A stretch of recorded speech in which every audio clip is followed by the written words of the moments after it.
In the heart of a bitter winter, when the world seemed frozen in time, a young settler woman named Clara faced her darkest hour. The year was 1847, and the frontier was a place of both promise and peril. For Clara, who had arrived with dreams of building a new life with her husband, those dreams had turned to ash.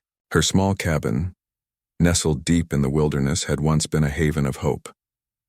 Now it stood empty, its walls echoing with the silence left behind by her husband's passing.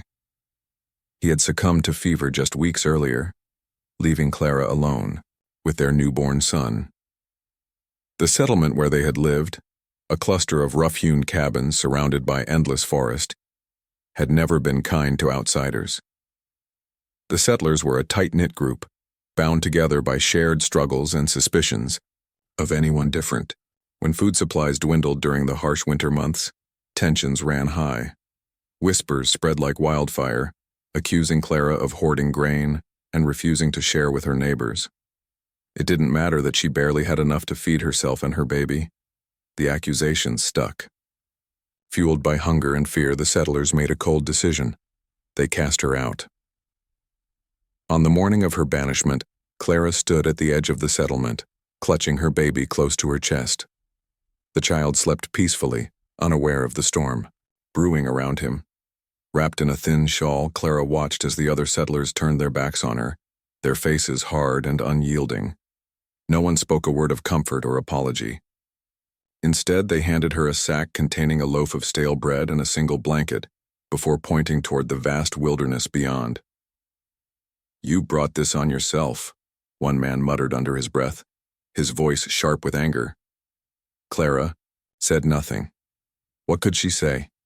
She knew protesting would only make things worse. With no choice but to leave, Clara stepped into the snow, her boots sinking deep into the icy crust. Each step felt heavier than the last, not just because of the weight of her body, but because of the crushing weight of despair pressing down on her soul. The wind howled through the trees, carrying with it the scent of pine and frost. Above her, the sky stretched endlessly, gray and foreboding, as if mirroring her own bleak thoughts. She walked for hours, putting as much distance between herself and the settlement as possible. By midday, the cold had seeped into her bones, making every movement painful. Still, she pressed on, driven by the primal need to protect her child. As the sun began to dip below the horizon, painting the snow-covered landscape in shades of orange and purple, Clara realized she needed to find shelter. The temperature would drop even further after nightfall, and without proper protection, she and her baby wouldn't survive. Spotting a cluster of tall pine trees ahead, she trudged toward them, her legs trembling with exhaustion. Beneath the thick branches, she found a small clearing shielded from the wind.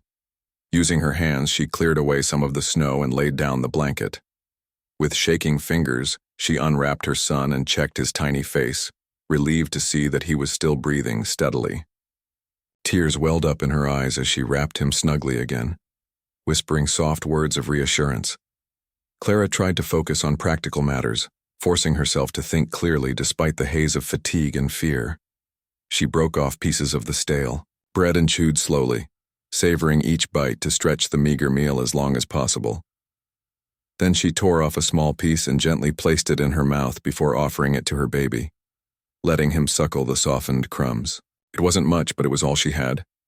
As darkness enveloped the forest, she huddled close to her son, using her own body to shield him from the biting cold. The sound of wolves howling in the distance sent shivers down her spine, but she refused to let panic take hold. She had to stay strong, for him. Sleep came in fits and starts, interrupted by the baby's cries and the relentless chill. Each time Clara woke, she prayed silently, asking for strength to endure another day. But as the hours dragged on, doubt crept in. How long could she keep going like this? The settlement was far behind her now, and there was no guarantee of finding help elsewhere. The wilderness was vast and unforgiving, and she was just one woman with a fragile infant. The odds of survival seemed impossibly slim.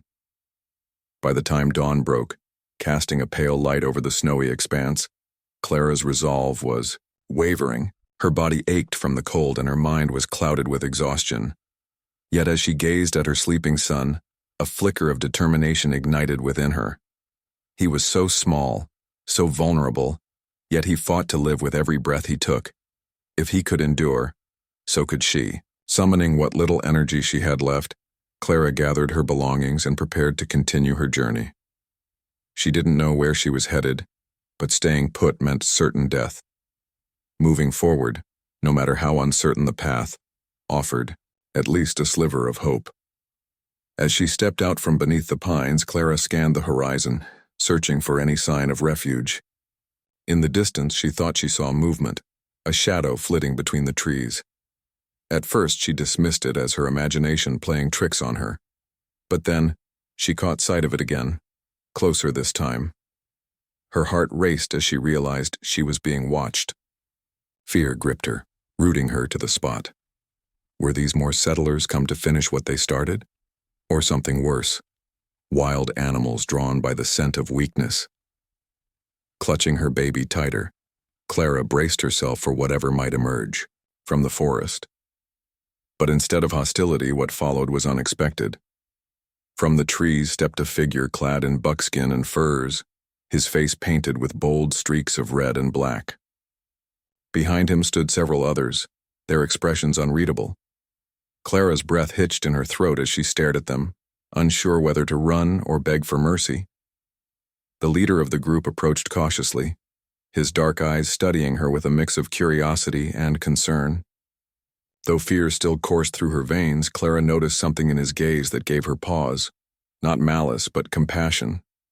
For reasons she couldn't explain, she felt a glimmer of hope stir within her. Perhaps, against all odds, salvation had found her in the most unlikely form. Little did Clara know, this moment marked the beginning of a journey that would change her life forever. The man standing before her, though a stranger from a world vastly different from her own, would soon become her lifeline. And as the days turned into weeks, Clara would discover that survival wasn't just about enduring hardship. It was about finding connection, even in the unlikeliest of places. The man who stood before Clara was tall and strong, his presence commanding yet not threatening. His name was Nantan, though Clara wouldn't learn that until much later. For now, he simply studied her with a calm intensity, his dark eyes scanning her face and then the bundle in her arms. Behind him, the other Apache warriors remained still, their expressions unreadable. Clara's heart pounded as she clutched her baby closer, unsure of what would happen next. She had heard stories about the Apache, tales of raids and battles, whispered among settlers, but none of those stories mattered now. All that mattered was surviving this moment. Nantan knelt down slowly, careful not to startle her. He placed a hand over his chest and said something in his language, his voice low and steady. Though Clara didn't understand the words, the tone was clear. He meant no harm. Then, pointing to her and the baby, he gestured toward the forest, as if asking if she needed help. Clara hesitated, torn between fear and desperation. What choice did she have? If she refused, she would be left alone in the snow with no food, no shelter, and no hope. Taking a shaky breath, she nodded, her body trembling from both cold and relief. Without another word, Nantan signaled to one of the warriors, who brought forward a horse draped in colorful blankets. The animal snorted softly, its warm breath visible in the frosty air. Nantan helped Clara onto the horse, making sure she was secure before wrapping her and the baby in an extra blanket. It wasn't until she felt the warmth of the fabric against her skin that Clara realized how close she had come to freezing to death. Tears welled up in her eyes, but she blinked them away, unwilling to let her emotions overwhelm her. Instead, she focused on the rhythmic movement of the horse as Nantan led it through the forest, the others following silently behind. The journey back to the Apache village was long and arduous, but for the first time in days, Clara felt a glimmer of safety. The warriors moved swiftly and quietly, their knowledge of the land evident in every step they took. They navigated through dense thickets and across frozen streams, always staying alert for signs of danger. Clara marveled at their skill and coordination, wondering how they managed to survive so effortlessly in a place that seemed so hostile to her. As they traveled, Nantan occasionally glanced back at her, checking to see if she was holding up. Each time he offered a small nod or gesture of reassurance, which helped ease some of her anxiety. By the time they reached the village, night had fallen once again, and the temperature had dropped even lower. Clara's fingers and toes were numb and her body felt like lead, but she forced herself to stay awake. The village was unlike anything she had ever seen, a collection of sturdy shelters made from wood and brush, surrounded by towering trees. Fires burned brightly in several spots, casting flickering light over the scene. Women and children gathered around the flames, their faces lighting up with curiosity as the group approached. Some of the villagers whispered among themselves, casting wary glances at Clara, while others simply stared in silence. Nantan dismounted first and then helped Clara down from the horse. Her legs buckled under her weight, but he steadied her with a firm yet gentle grip. Leading her to one of the fires, he motioned for her to sit. A woman nearby handed her a bowl filled with steaming stew, the smell of herbs and meat filling the air. Clara accepted it gratefully, her stomach growling at the sight of real food. She ate slowly, savoring each bite, while Nantan watched her closely. When she finished, he pointed to the baby and mimed rocking motions, asking if the child needed anything. Clara shook her head, though she couldn't stop herself from smiling faintly at his thoughtfulness. Over the next few days, Clara began to adjust to life in the village. At first, everything felt overwhelming. The strange language, the unfamiliar customs, the constant activity around her. But the Apache people, especially the women, showed her kindness and patience. They taught her how to grind corn into flour using stone tools, how to weave baskets from reeds, and how to care for her baby using natural remedies. One elderly woman, whose name sounded like Taza when spoken aloud, became particularly fond of Clara and often stayed by her side, offering guidance and support. Through gestures and broken phrases, they communicated enough to form a bond, bridging the gap between their worlds. Despite the warmth of the villagers, Clara couldn't shake the feeling of being an outsider. She missed her husband desperately and often found herself crying quietly at night, clutching her son to her chest. Yet there were moments when the pain eased, replaced by a sense of wonder at the life unfolding around her. The Apache lived, in harmony with the land, taking only what they needed and giving back in return. Their connection to nature was profound, and Clara found herself learning from them in ways she never expected. She discovered how to identify edible plants, track animals, and build a fire that could withstand the harshest winds. These skills weren't just useful, they gave her a newfound sense of purpose. Nantan continued to play a key role in Clara's life, checking on her regularly and ensuring she had everything she needed. He never intruded or demanded anything in return.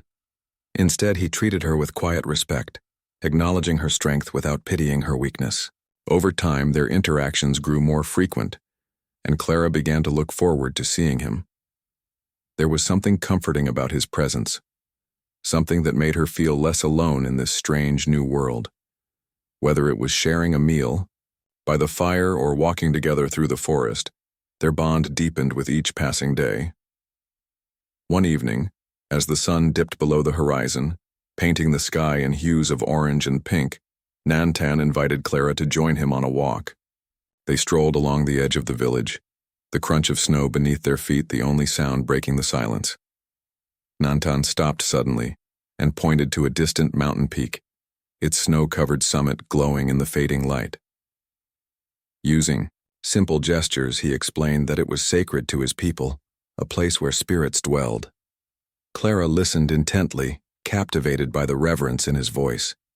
In that moment, she realized how much she had yet to learn, not just about survival, but about living fully and meaningfully. As they returned to the village, Clara felt a sense of peace wash over her. The road ahead was still uncertain, and challenges undoubtedly lay in wait. But for the first time since losing her husband, she felt a spark of hope reignite within her. The Apache had taken her in when no one else would, offering her not just shelter, but a chance to rebuild her life. and though she knew she could never repay them, she vowed to honor their generosity by embracing the lessons they shared. Little by little, she was finding her place among them, a place where she and her son could belong. As the weeks turned into months, Clara began to settle into the rhythm of life in the Apache village. Each day brought new challenges and discoveries, shaping her into someone she barely recognized. The frightened settler woman who had stumbled into the wilderness was slowly transforming into a resilient survivor, learning not just to endure but to thrive. Yet the journey wasn't easy. Every step forward came with its own set of struggles, forcing her to confront fears she hadn't known she carried. One of the hardest parts of adapting was understanding the Apache way of life. Everything they did seemed so different from what Clara had grown up with. Meals weren't prepared at fixed times. Instead, food was shared whenever it was ready, often cooked over open fires in large pots. The concept of privacy was foreign here.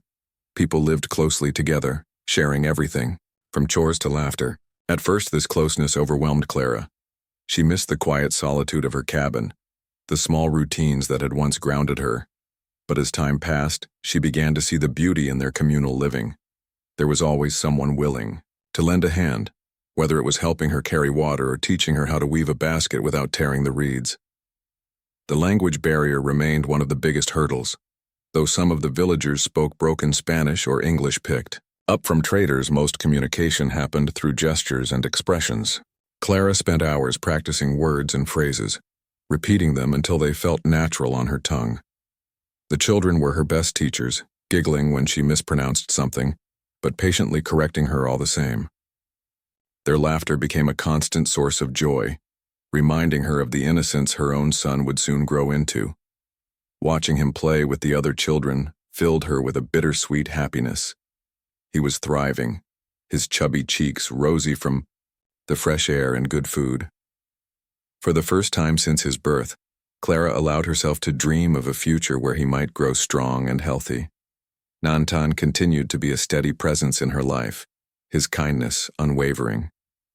He didn't intrude, but he was always nearby, offering help when needed. When Clara struggled to chop wood or carry heavy baskets, he stepped in without hesitation. His actions spoke louder than any words could, showing her that strength wasn't about doing everything alone. It was about knowing when to ask for help. Over time, their relationship grew beyond mere friendship. They spent evenings sitting by the fire, sharing stories through a mix of gestures and broken sentences. Nantan told her about his childhood, growing up in the shadow of the sacred mountain she had seen during their walk. He spoke of hunting trips and ceremonies, his eyes lighting up with pride as he described the traditions passed down through generations. In return, Clara shared fragments of her own past, speaking of her husband and the dreams they had once nurtured together. Their bond deepened further when Nantan introduced Clara to the art of storytelling under the stars. On clear nights, the entire village gathered around a central fire, listening as elders recounted tales of bravery, love, and loss. The stories were woven with humor and wisdom, painting vivid pictures of battles fought and lessons learned. Clara listened intently, captivated by the way the Apache honored their ancestors through these oral histories. One night, after the crowd had dispersed, Nantan turned to her and pointed to the sky. "Taza," he said, pointing to a constellation shaped like a warrior. Then he touched her baby's head and repeated the word. Clara's breath caught in her throat as she realized what he meant. He saw strength in her son, just as the stars symbolized courage for his people. It was a gift she would never forget. Despite the warmth and acceptance she found in the village, there were still moments of doubt. Some of the older warriors eyed her with suspicion, their distrust evident in their sharp glances and muttered comments. Clara couldn't blame them. She was an outsider, a reminder of the settlers who had encroached on their land and disrupted their way of life. But rather than letting their judgment harden her heart, she chose to prove herself. She worked tirelessly, contributing wherever she could. Whether it was gathering firewood, tending to the crops, or caring for the younger children, she threw herself into every task with determination. Slowly, the skepticism began to fade. replaced by grudging respect. Even the most skeptical warriors eventually acknowledged her efforts, nodding in approval when they saw her hauling water or mending torn blankets. Her greatest challenge came when spring arrived, bringing with it the annual hunt. The men of the village prepared to leave for several days, tracking deer and elk in the mountains. Clara worried about being left behind, unsure if she could manage without Nantan's guidance. But the women reassured her, explaining that this was a time for them to come together and take care of the village. Under their watchful eyes, Clara learned how to preserve meat, tan hides, and repair tools. These skills not only helped her contribute but also gave her a deeper appreciation for the interconnectedness of their lives. Nothing went to waste, and everyone played a role in ensuring the community's survival. By the time the hunters returned, laden with fresh game, Clara felt a newfound sense of belonging. The changes within her were subtle yet profound. She no longer thought of herself as merely a settler or an outsider. Instead, she began to see herself as part of something larger. A tapestry woven from countless threads, each unique yet essential. Her son, too, was becoming a vital thread in that fabric. The villagers doted on him, treating him as one of their own. They taught him simple games and songs, laughing when he attempted to mimic their movements. Nantan, in particular, took a special interest in the boy, often carrying him on his shoulders or showing him how to hold a bow. It was clear that the warrior saw potential in the child, just as he had seen strength in Clara. One afternoon, as Clara sat weaving a basket near the river, Nantan approached her with a serious expression. He knelt beside her and placed a hand on her shoulder, his touch warm and reassuring. Using gestures and a few words, he explained that he wanted to formally adopt her son into the tribe.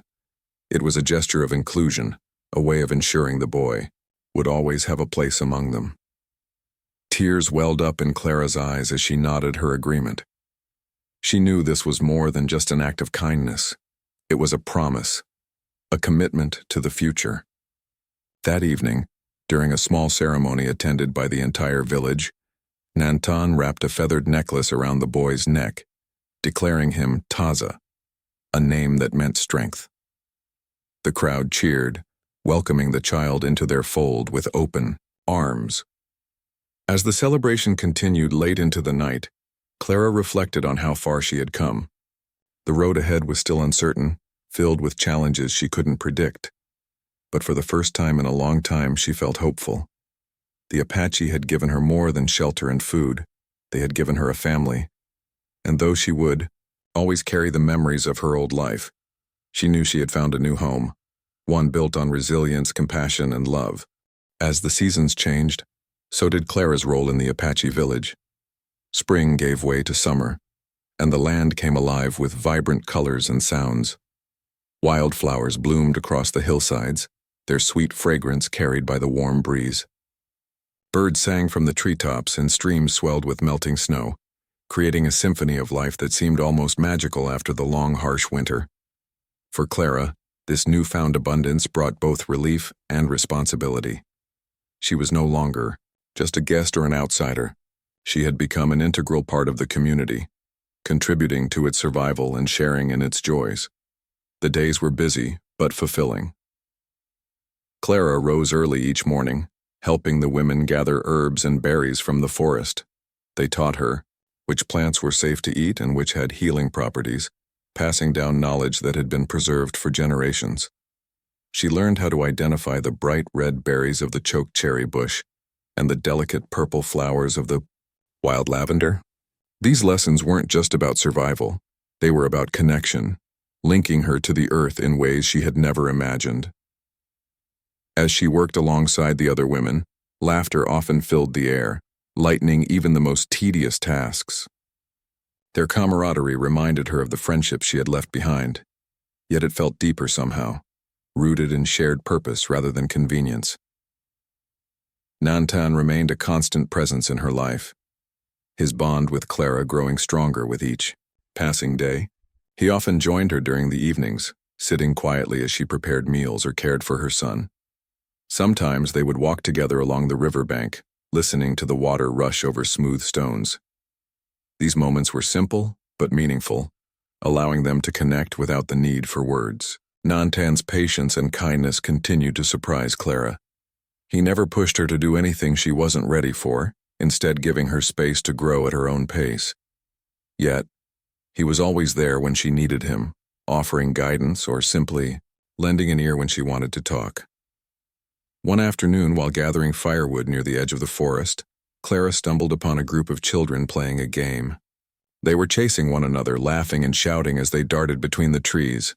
Her son, now nearly a year old, toddled happily among them, his tiny legs struggling to keep up. Watching him brought tears to her eyes, not out of sadness, but out of gratitude. Here, in this place she had once feared, her child was thriving. The Apache treated him as one of their own, teaching him their songs and stories, shaping him into someone who belonged not just to her but to the entire tribe. It was a gift Clara cherished more than anything else. But life in the village wasn't without its challenges. As summer turned to fall, tensions began to rise among the warriors. News reached them of settlers moving closer to Apache territory, cutting down trees and hunting animals that the tribe relied on for food. The elders gathered frequently, discussing what could be done to protect their land. Nantan often attended these meetings, his face solemn as he listened to the heated debates. Clara noticed the change in him, his usual calm demeanor replaced by a quiet intensity. One evening, after returning from such a meeting, he sat by the fire with Clara, his expression troubled. Using gestures and broken phrases, he explained that the settlers' encroachment threatened not only their resources but their way of life. Clara understood the gravity of the situation, though it pained her to hear it. She knew all too well the hardships settlers faced, yet she also saw the harm they caused to those whose lands they claimed. Despite the looming threat, the villagers refused to let fear dictate their lives. They continued their daily routines, preparing for the coming winter by drying meat, sewing warmer clothing, and repairing shelters. Clara threw herself into the work, determined to contribute as much as possible. She helped grind corn into flour, weave blankets from wool, and store food in underground pits to keep it cool. The sense of unity within the village was palpable, a reminder that they were stronger together than apart. Even the children pitched in, collecting fallen leaves to insulate the floors of the shelters or carrying small bundles of firewood back to the fires. As autumn deepened, the village prepared for its annual harvest celebration, a time of gratitude and reflection. The event was marked by feasting, dancing, and storytelling, bringing everyone together in a spirit of joy and camaraderie. Clara played a key role in organizing the festivities, working closely with the women to prepare dishes, using the season's bounty. There were roasted squash, spiced venison stew, and sweet cakes made from ground acorns. The smells wafting through the village were intoxicating, drawing smiles from even the sternest faces. On the night of the celebration, the entire community gathered around a massive bonfire, its flames leaping high into the starry sky. Elders recounted tales of past victories and lessons learned, their voices rich with emotion. Dancers moved gracefully to the beat of drums, their movements telling stories of courage and resilience. Clara watched it all unfold with a mixture of awe and pride. She had come so far since that fateful day, when she had been cast into the snow, alone and desperate. Now she stood surrounded by people who had accepted her not despite her differences but because of them. They saw value in her perspective, appreciating the unique skills and insights she brought to their community. In turn, she had come to admire their strength, wisdom, and deep connection to the land. This mutual respect formed the foundation of a bond that transcended language and culture, proving that understanding could flourish even in the unlikeliest of places. The celebration lasted late into the night, leaving everyone exhausted but content. As Clara settled into her shelter, cradling her sleeping son in her arms, she reflected on the journey that had brought her here. She thought of her husband, whose memory still lingered in her heart, and of the settlement that had turned its back on her. She thought of the cold, lonely nights spent trudging through the wilderness, unsure if she would survive. And she thought of Nantan, whose kindness had saved her life and given her a second chance at happiness. Through it all, she realized, She had discovered something unexpected. Family wasn't defined by blood or shared history. It was built on love, trust, and the willingness to stand beside one another through thick and thin. As sleep finally claimed her, Clara felt a profound sense of peace. The road ahead might still hold challenges, but she no longer faced them alone. She had found a home among the Apache, a place where she and her son could belong. And though the world outside the village remained uncertain, she knew that as long as they stood together, they could overcome anything. Winter returned to the Apache village, bringing with it a fresh layer of snow and biting winds. Yet this time, Clara faced the cold with a confidence she hadn't known before. The lessons she had learned over the past months equipped her to handle the challenges of the season. She no longer feared the icy mornings or the long nights. Instead, she embraced them as part of the rhythm of life in the wilderness. Her hands, once soft from the comforts of settler life, were now calloused from chopping wood and weaving baskets. Her body had grown stronger, accustomed to carrying heavy loads and walking long distances. More importantly, her spirit had been tempered by resilience, shaped by the love and support of the people around her. The bond between Clara and Nantan had deepened even further. Their connection was no longer just one of gratitude or shared responsibility. It had blossomed into something far greater. Though neither of them spoke openly about their feelings, their actions revealed everything. Nantan often sought her out during the day, whether to help her with a task or simply sit quietly beside her while she worked. In turn, Clara found herself looking forward to his presence, drawing comfort from the steady rhythm of his breathing and the warmth of his smile. They communicated through gestures, glances, and occasional words, forming a language that belonged only to them.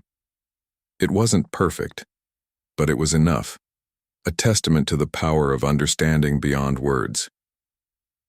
One evening, as the sun dipped below the horizon, casting long shadows across the snow-covered landscape, Nantan approached Clara with a bundle in his arms. He knelt beside her and carefully unwrapped the cloth, revealing a beautifully crafted necklace made of turquoise beads and feathers.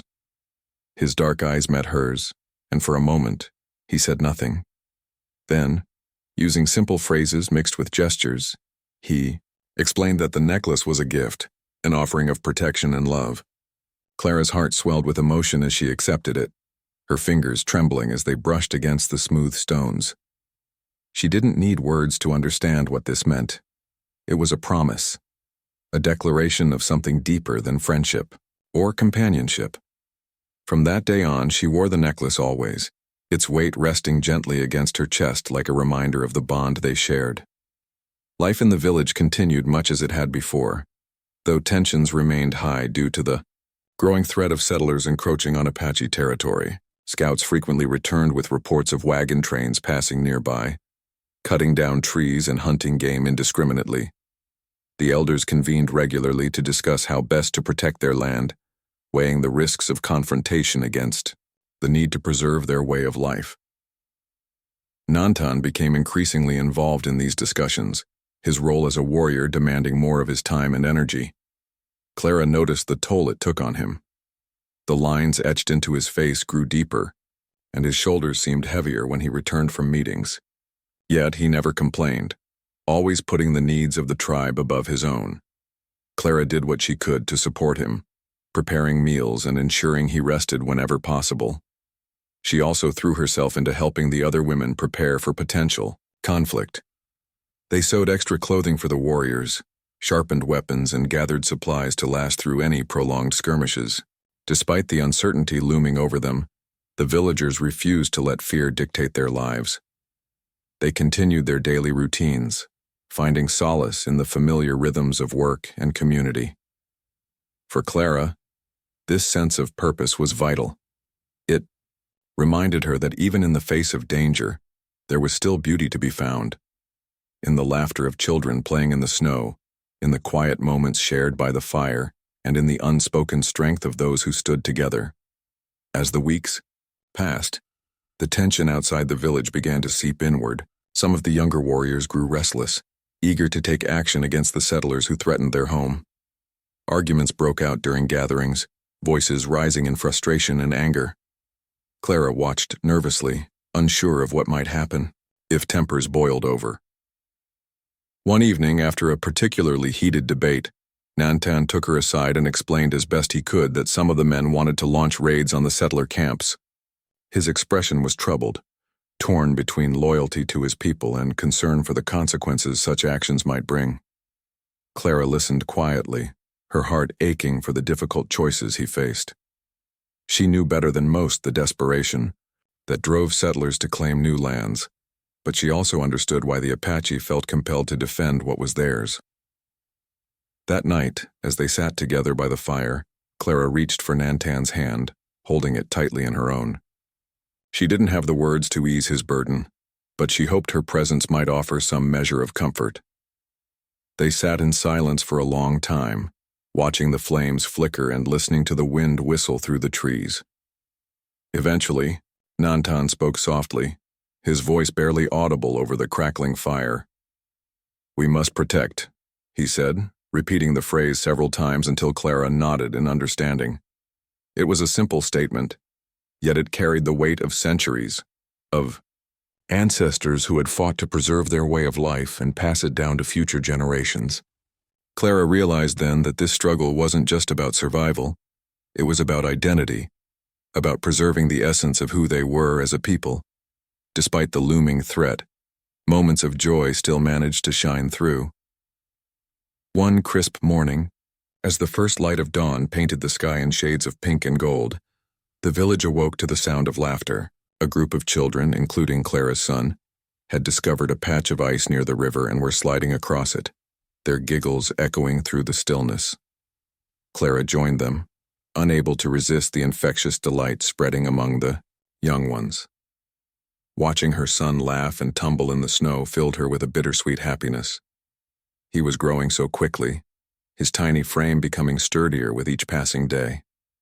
The villagers doted on him, treating him as one of their own, and Clara couldn't help but marvel at how seamlessly he fit into their world.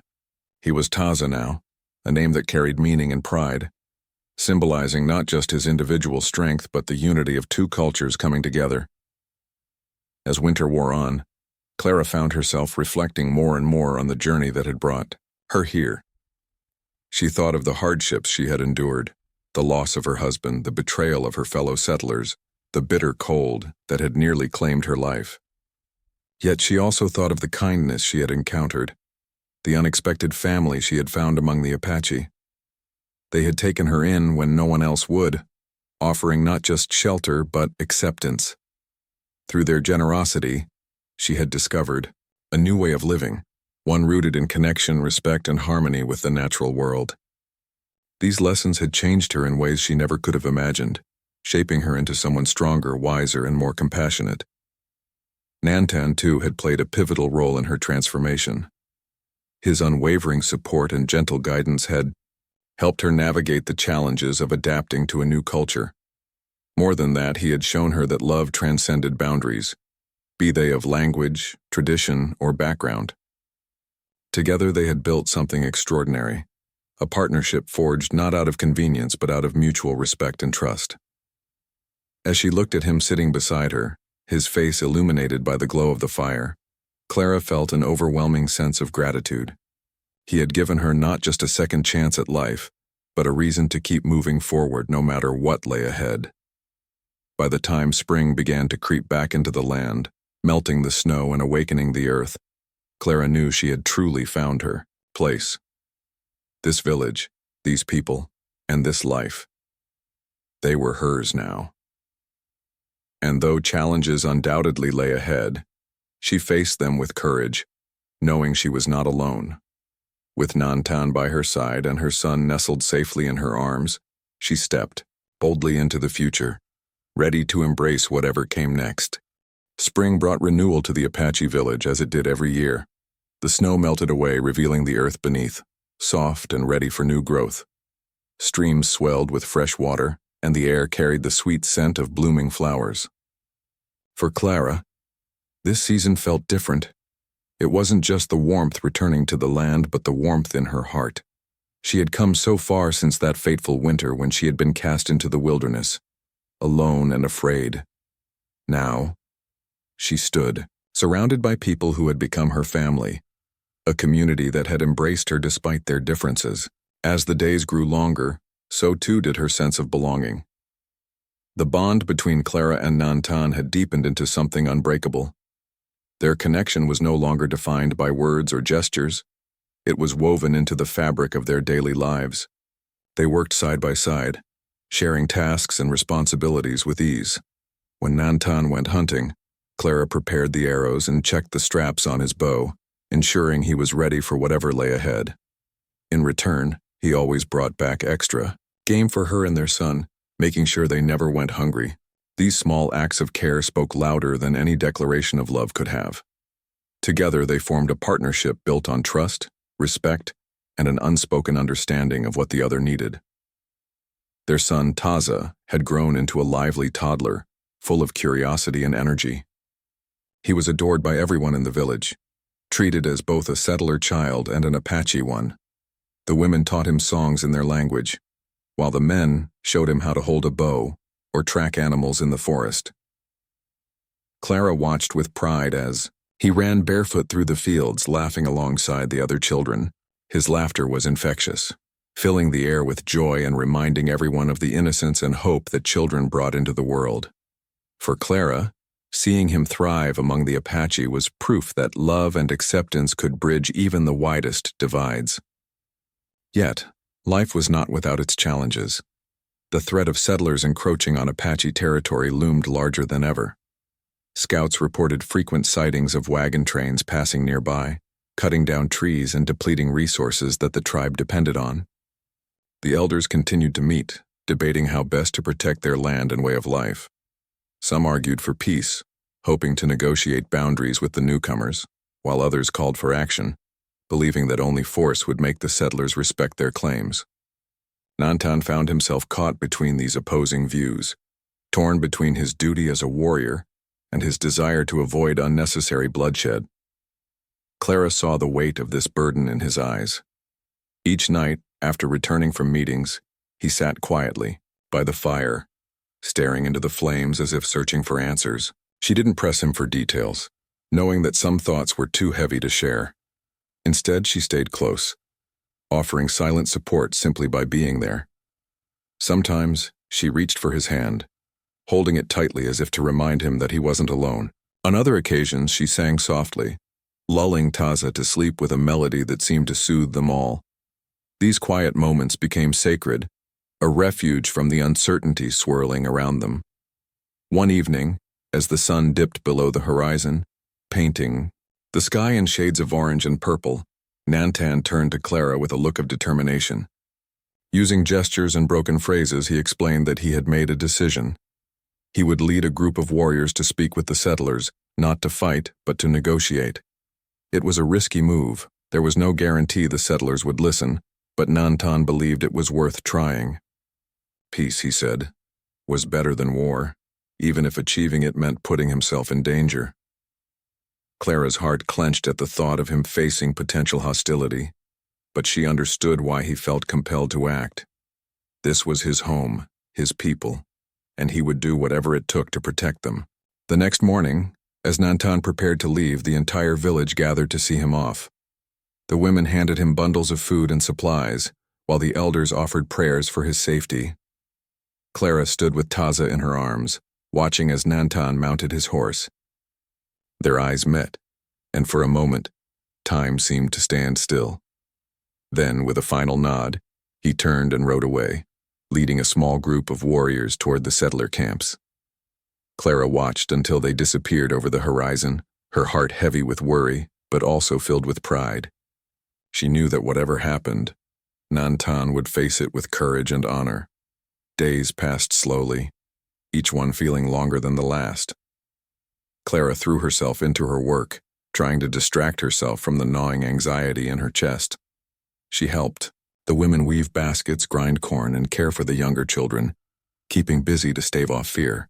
Yet at night, when the village grew quiet and the stars stretched endlessly above, her thoughts turned to Nantan.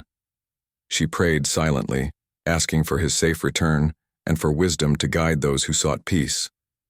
Finally, on the 5th day, the sound of hooves echoed through the valley. Clara rushed to the edge of the village, her heart pounding as she scanned the horizon. A group of riders appeared, their figures silhouetted against the setting sun. At the front was Nantan, his posture weary but upright. Relief washed over Clara like a wave, and she ran to meet him, tears streaming down her face. He dismounted quickly, pulling her into his arms as Taza clung to her leg, giggling at the sight of his father. For a moment, nothing else mattered. The world narrowed to just the three of them, united once more. Later that evening, gathered around the fire, Nantan shared what had happened.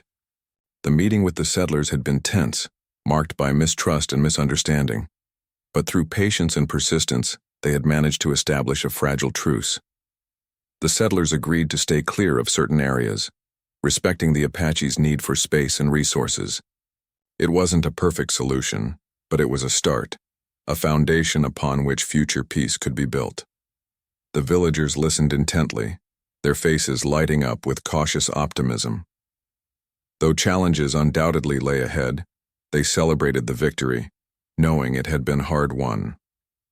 As the celebration continued late into the night, Clara reflected on how much had changed. She had arrived in this village broken and desperate, unsure if she would survive. Now she stood surrounded by people who had become her family, with a partner who loved her and a son who thrived. She had discovered strength within herself that she hadn't known existed, forged through hardship and nurtured by kindness. And though the road ahead might still hold obstacles, she faced them with hope, knowing she was not alone. That night, as she lay beside Nantan with Taza sleeping peacefully between them, Clara felt a profound sense of gratitude. The journey had been long and difficult, but it had led her to this moment, to a place where she truly belonged. Here, amidst the towering mountains and endless skies, a settler mother and an Apache warrior had proven that love and courage could transcend even the deepest divides. And in doing so, they had created something extraordinary, a family bound not by blood but by the unshakable ties of the heart.